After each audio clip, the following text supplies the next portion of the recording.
Olá a todos, bem-vindos. Nós estamos então iniciando mais uma sintonia da semana para que a gente possa nos conectar com essa energia que está sendo revelada. Nós estamos cada vez mais perto do Rosh Hashanah, esse momento que é essa contabilidade, vai ser o momento dessa contabilidade cósmica, e nós queremos estar preparados para receber o nosso resultado contábil. Nós queremos estar no lucro, a gente não quer estar no prejuízo. E agora, nessa reta final, quanto mais consciente a gente tiver, com os olhos mais abertos para as oportunidades que se apresentam sempre, o fato de você estar assim no fim dessa trajetória acaba colocando ainda muito mais peso e potencial de transformação.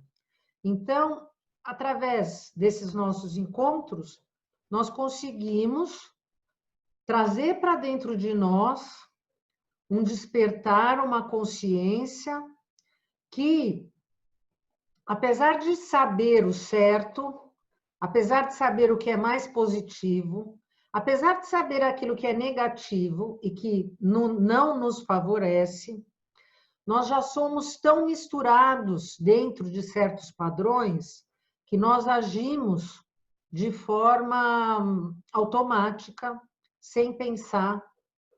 Então, é necessário que esse retorno aconteça com frequência para que a gente não viva caindo. Quanto mais a gente repetir, quanto mais a gente escutar, quanto mais a gente se entregar, mais aptos nós vamos estar para vivenciar e conseguir se auto-transformar. Kitetse, que quer dizer quando fores à guerra. Essa é uma das porções da Torá, talvez a que melhor exemplifica aquilo que nós repetidamente falamos, muitas vezes, sobre o fato de estudar a Torá sem o conhecimento do Zohar, nas palavras do próprio Rabi Shimon Bar Yochai, é a pessoa que faz essa ação, ele fala exatamente assim, é um imbecil. A gente fica até chocado, né, com uma expressão como essa, mas quando eu começar a falar para vocês os acontecimentos, os comentários, as palavras que estão sendo colocadas, então, no primeiro parágrafo dessa porção, vocês vão entender. Porque se a Torá é um livro sagrado, aonde o Criador nos apresenta o seu planejamento, para que através desses ensinamentos a gente possa conduzir as nossas vidas, quando eu ler para vocês, então, essas palavras, vai parecer algo absurdo. Se a gente levar em sentido literal, é tão absurdo que chega a ser até chocante, algo que realmente choca. O mais interessante de tudo isso, na nossa meditação nós falamos sobre o assunto de entrar em estado de consciência e de presença. Estamos no finalzinho do nosso ciclo, nos preparando para o início do próximo ciclo. Se a Torá é dividida em 54 porções semanais, nós já estamos nas últimas. Então, a pessoa que faz esse estudo durante toda a sua vida, se a gente imaginar uma pessoa dentro da tradição judaica, então, um menino, a partir do seu bar mitzvah, ele começa com 13 anos, 12, 13 anos, ele começa, então, a fazer a leitura da Torá semanalmente. No dia que ele tiver a nossa idade, que eu não preciso dizer que idade é, mas vamos dizer, ele, no mínimo, já leu essa porção de 25 a 30 vezes. E algumas mais, quem sabe. Mas, então, como é que a pessoa fica ano a ano, e pessoas com maior idade, às vezes uma pessoa que tem 70 anos, já leu essa porção, essa e todas as outras, durante toda a sua vida, já leu mais de 50 vezes. Qual é o sentido de tudo isso? Então quer dizer que a gente deve decorar um livro sagrado que está dizendo para o povo ir à guerra e todos esses desdobramentos. O que fazer com uma mulher bonita que fazia parte desse inimigo e que agora é cativa? O que fazer com essa mulher? Como lidar com essa mulher? E, em seguida, fala sobre o homem que tem essas duas mulheres, uma que ele adora, que ele ama, e a outra que o aborrece. Mas, na realidade, a outra que ele odeia. E dizendo que esse filho, o filho primogênito, quando ele se vai, o primogênito, aquele que tem o direito da primogenitura, será o da mulher odiada e não o da mulher amada. E, em seguida, fala para os pais que aquele filho que é desobediente, que é glutão e beberrão, contumaz cai e erra, para os pais pegarem este filho, levarem este filho aos juízes e todos o apedrejarão. Agora, eu pergunto, isso pode ser um livro sagrado? Se eu escuto essas palavras, como é que eu posso imaginar que é o nosso mundo? Como é que um livro como a Torá, que foi escrito há tantos anos e tantas releituras, a cada ciclo, a cada ciclo, a cada ciclo, como eu ainda posso considerar, então, esse livro sagrado? Bom, vamos lembrar primeiro de qual é, assim, o sentido literal que nós temos aqui dentro o conceito da fotografia desse momento da Torá. Então, o povo hebreu vai entrar na Terra Prometida. Moisés já está mais na outra dimensão, mais na dimensão espiritual do que aqui neste mundo físico, e ele está dando os conselhos, então, para aqueles que vão entrar na Terra Prometida, de como eles devem, então, proceder. E vamos lembrar que nós estamos agora, dentro do período cósmico astrológico, dentro do mês de Elul. Elul, que nos coloca essa visão do detalhe, essa visão crítica que nos ajuda a olhar para nós mesmos, olhar para o outro e olhar para nós mesmos, com dois focos. O primeiro foco, eu posso me levar pela crítica ao outro e achar que tudo que acontece comigo, a responsabilidade é do outro, ou eu posso olhar para dentro de mim mesmo e entender que o outro para mim é só um meio e qualquer crítica eu tenho que ter os olhos de entender que eu sou o responsável e eu sou aquele que tem que fazer a correção. Não depende do outro, depende só de mim. Então, tenho como transformar. Eu tenho a possibilidade, através dessa letra, Resh, que traz para mim a sensação da falta, e através da sensação da falta, eu tenho, então, a força para ir atrás daquilo que me afasta de conseguir fazer a união verdadeira com a luz, essa centelha divina, que é o Iod, que é o início de tudo, que é a semente potencial de absolutamente tudo na nossa vida, tendo esse potencial maravilhoso neste momento aqui e agora. Na porção que nós lemos na semana passada, que chamava-se Shoftim, que chamava-se Juízes, falamos sobre uma guerra. Concluímos que a única guerra que existe, apesar de ler a Torá e pensar que existe lá uma guerra contra o faraó, uma guerra contra o povo egípcio, uma guerra contra os povos, o povo cananita, que vai estar, aquele que vai estar habitando a terra prometida, que daqui a pouco nós vamos ter a possibilidade de entrar, povo amalequita, depois de tudo isso, um pouquinho mais para frente, uma guerra do povo hebreu contra os romanos. Na realidade, todas essas guerras, quando a gente estuda um pouco a Cabala, a gente já entende que essas guerras são guerras internas e que todos esses povos são povos que habitam dentro de nós. São elementos que existem dentro de nós.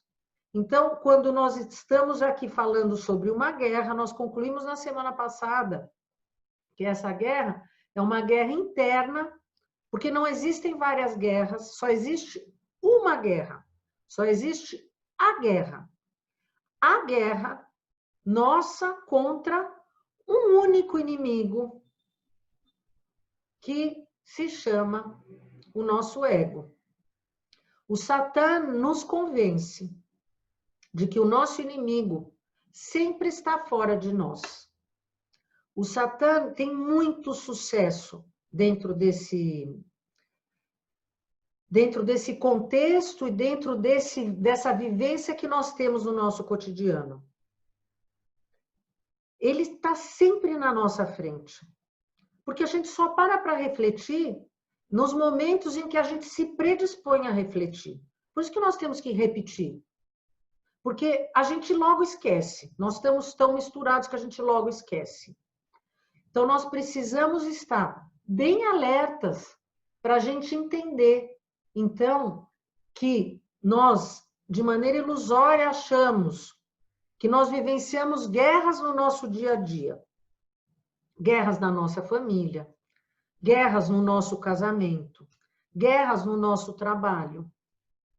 Mas, em resumo, todas essas guerras podem ser sintetizadas em absolutamente uma única guerra. E ao imaginar que ela não está fora de nós, o nosso olhar nos coloca em forma absolutamente responsável para abraçar todas essas. Nós conseguimos ter uma força que nos dá um impulso, um estímulo completamente diferente quando a gente entende que esse assunto está acontecendo, então, dentro de mim. Porque nós acabamos investindo toda a nossa energia nessa batalha contra o outro, quando essa batalha tinha que estar absolutamente tendo a sua energia canalizada para dentro de nós. Nós temos, normalmente, estas pessoas levam a Torá ao pé da letra. E aí, quando chega numa porção como essa, que tipo de atitude elas vão ter? Por acaso pode existir um Deus que vai dizer que é para o pai levar? Vai, quer dizer, como se praticamente o pai e a mãe estivessem apedrejando o próprio filho à morte. Porque se eles estão levando o filho até esse juiz, e da mesma forma, se nós estamos fazendo o nosso estudo porque nós queremos nos elevar espiritualmente, a gente entende o início da nossa aula, que esse estudo é para eu conseguir me redescobrir, para eu ter uma consciência que me coloca num estado de espírito que vai acima dessa escravidão, dessas leis. Essas leis que são essas palavras que vieram dentro de uma roupagem que é como a roupa dessa prisioneira. essa roupa, que é a roupa do nosso corpo. Vamos lá. Primeiro, quem é essa escrava? Essa mulher escrava é a nossa alma. A gente sabe que a guerra não é contra os outros, é uma guerra contra nós mesmos. E quem somos nós? Quem é essa mulher cuja aparência nos agrada a esse escravo, a esse soldado? Essa mulher é a nossa alma, que é a filha de um grande rei, cujo brilho é maior do que o brilho do sol e que encanta a qualquer um quando ela é vista. Quem falava isso? Rabino Isaac Luria, Ari Kadosh. Essa escrava, essa mulher prisioneira, a minha alma vai sentir muita vergonha. A gente se coloca no lugar da alma, a gente raramente se coloca no lugar dela. E aí a gente vai pensar, ai meu Deus, como é que eu fui fazer isso? Porque veja bem, quando a gente lê aquele salmo, o Senhor é meu pastor, nada me faltará. Vou andar pelo vale da morte, mas eu não terei medo, porque Deus está comigo. Deus está comigo só quando eu estou no bem? Ou Deus está comigo 100% do tempo? Até quando eu estou andando na escuridão? A gente repete, mas a gente não para pensar. Ele está comigo, inclusive, quando eu estou andando na escuridão. Só que quando eu estou andando na escuridão, eu estou fazendo o quê com ele? Eu estou elevando ele, ou eu estou fazendo ele cair? Olha a vergonha de eu pegar a coisa mais divina que ele me deu, que é a minha alma, e eu estou colocando ela na lama. A gente precisa estar alerta. Fazer techuvá é reconhecer isso. É reconhecer que quem fez aquilo que me incomodou foi só um instrumento. Eu precisava passar por aquilo. Agora, quando eu não percebo isso e eu quero devolver na mesma medida, o que acontece? Eu precisava passar por uma situação que era para eu limpar. Eu não limpei porque eu não entendi, mas eu devolvi. Então, eu criei aí um curto-circuito que eu ainda vou ter que limpar de novo. O arrepender, fazer, então, o techuvá, é eu reconhecer, é muito difícil por conta do meu ego. São 3 etapas. 3 etapas aonde eu tenho que realmente sentir, de certa forma, um remorso por ter feito aquela situação. Porque se eu não sentir remorso, na realidade, assim, nós estamos no mundo físico, infelizmente, a gente só aprende pela dor. E aqui isso é bem latente. Qual dor vai ser maior? A dor do meu remorso ou a dor que eu vou passar pelo aprendizado à força? O meu ego só vai entender de forma literal quando eu entender que é melhor eu passar pela dor do remorso e limpar do que passar pela dor do aprendizado de quem caiu. Nosso Criador fez esse nosso mundo com o atributo da justiça, o atributo da misericórdia. Os dois andam de lado. Primeiro, o atributo da justiça aconteceu. Aconteceu, você errou, na mesma hora vem o resultado. Mas aí ele viu que talvez não ia dar certo, porque a humanidade inteira iria cair no primeiro momento. Ele viu que ia ser melhor se existisse ainda o atributo da misericórdia. Então, você erra, mas existe o tempo, a gente fala o tempo da misericórdia, para que você reconheça o seu erro, você passe por uma dor, a dor do outro, e aí você se corrige e não cai de novo. Por quê? Dentro desse tribunal cósmico, o atributo da misericórdia vai chegar para o atributo da justiça e vai dizer, olha como ele está sofrendo porque ele se arrependeu, olha a techuvá que está sendo feita. Ele está sofrendo. Então, a dor pela dor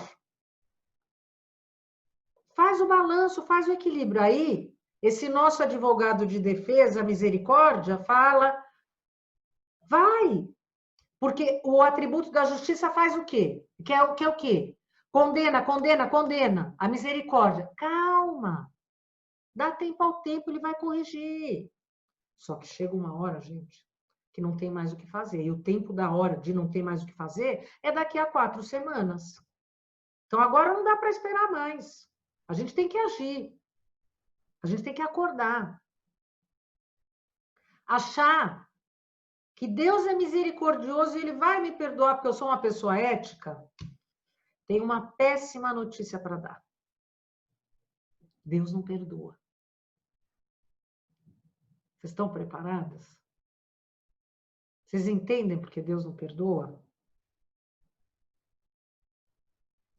Se Deus perdoasse, Ele era um Deus injusto. Deus não tem nada a ver com perdão. O perdão existe dentro desse processo, essa situação entre o atributo da justiça e o atributo da misericórdia. E quem faz isso acontecer? Nós. Sem fazer techuvá, sem eu me arrepender, sem eu fazer correção do meu arrependimento, num momento, pode não ser hoje, mas num momento vem a conta. Porque eu estou gerando um tikkun quando eu estou fazendo um curto-circuito. Se quem pisou no meu pé foi a Maria, o João, o Joaquim, tanto faz. Mas se ao eu levar, então, esse pisão no pé, eu pensar, puxa vida, se isso aconteceu, eu preciso pensar o que aconteceu para eu conseguir consertar, é outro olhar, gente. É outra situação completamente diferente. Então, eu tenho mais 10 minutos só, deixa eu tentar resumir. Resumir que esse nosso advogado, agora, esse nosso advogado, atributo da justiça, ele vem acelerado. Nós temos que fazer muito techuvá.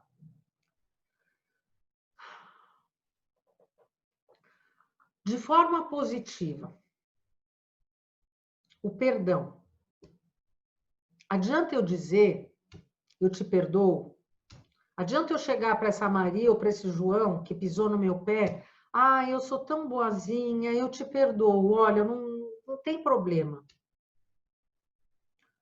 A dor que eu estou sentindo no meu pé, no universo, por mais que eu fale para Maria e para o João que eu perdoei, a dor que eles causaram para mim causa para eles um tikkun, que eles vão ter que resolver. Simplesmente eu falar, eu te perdoo, da boca para fora, não faz a menor diferença, porque o equilíbrio do universo vai vir. Eles vão ter que fazer uma correção. Então, o perdão só existe quando a gente corrige a causa. Fazer simplesmente esse perdoar agora não muda nada. A gente precisa corrigir a causa. A gente precisa se arrepender. Arrepender é estar consciente que eu preciso mudar. reconhecer o erro, reconhecer o lixo, reconhecer a sujeira. Ai, até levei um susto. Eu não quero mais isso. Quanto que eu não quero? Não quero mesmo. Aí, amanhã, eu pensei isso hoje, amanhã vai acontecer a condição. Como é que eu vou agir? Se eu tiver realmente consciente, eu mudo. Se eu não tiver consciente, de novo eu coloquei a venda nos olhos, essa é a roupa que ele fala que é para tirar. A roupa da prisioneira, para que ela possa brilhar. Porque a gente só vê a aparência, como se fosse a roupa, mas a roupagem é o nosso corpo. A gente tem que colocar aquele interno para ele aparecer. Essa alma gigantesca que está aprisionada dentro de nós.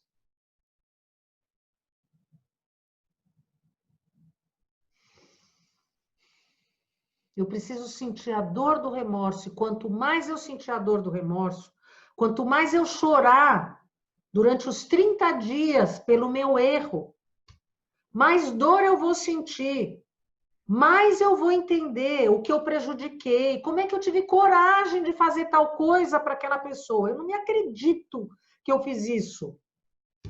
Aí eu estou fazendo techuvá.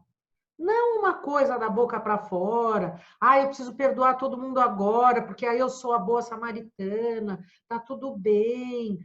Eu sou a boazinha, chega no Rosh Hashanah, eu tô limpinha. Não adianta nada isso, gente. A gente tem que trabalhar realmente esse arrependimento de verdade, esse remorso, porque senão a nossa alma vai morrer de vergonha. E eu tenho que não criar tikkun em cima de tikkun. Deixa eu pensar aqui sobre as duas mulheres e aquele primogênito. Quem é esse filho? Inclusive esse filho que vai ser apedrejado. É justamente esse ponto em que a minha semente criou essa ação, o meu pensamento, que eu não cortei, criou uma ação que cria, então, um novo tikkun, um novo karma, uma nova negatividade para mim mesmo, que eu agora quero apedrejar e tirar de mim. O meu filho não é a minha cria? Qual é a minha cria? São as minhas ações. A minha cria não é a fisicidade. São as minhas ações. Quando eu sair aqui desse mundo, o que eu vou levar? Eu vou levar aquilo que eu fiz de positivo. Nada mais. Absolutamente nada mais. As minhas crias. E aquelas crias negativas que eu queria que sumissem, já vai ser tarde demais. A minha alma tem que ter orgulho do que eu fiz. 3 dicas básicas para a gente conseguir saber que nós estamos dentro do caminho certo, dentro de tanta contaminação e lavagem cerebral que a gente tem, entender que nós estamos cumprindo a missão da nossa alma e fazendo techuvá. Primeiro, está exposto a ideia, nesses dias, está exposto a ideias positivas. Agora não é hora de ficar enchendo a cabeça de negatividade. Estar exposto a ideias positivas. Esse nosso encontro, situações que nos elevam positivamente com palavras, programas. Nós não falamos dos nossos portais na semana passada? Cuidem dos seus portais. Cuidem, para que só exista positividade em volta desses portais. Nós estamos na reta final. Segundo lugar, as pessoas que estão em nossa volta. Se eu dependo do outro para realizar as ações, se nesses 30 dias eu tiver ao meu lado pessoas positivas, pessoas que estão me levando para cima, pessoas em que eu olho e eu me entusiasmo, e eu